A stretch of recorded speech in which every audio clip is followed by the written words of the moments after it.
होय, शेवटची पिढी, द लास्ट जनरेशन.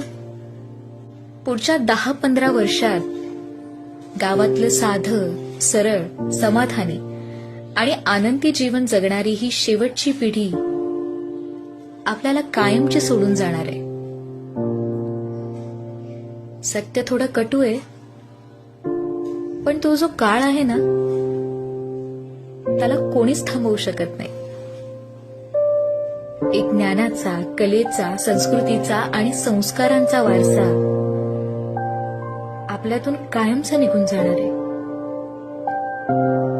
ही तीच माणसं जी गावात साध्या आणि सरळ जीवनशैलीत आनंद मानतात, गावच्या राखणदार देवचरात निसर्गाच्या प्रत्येक रूपात देव शोधतात,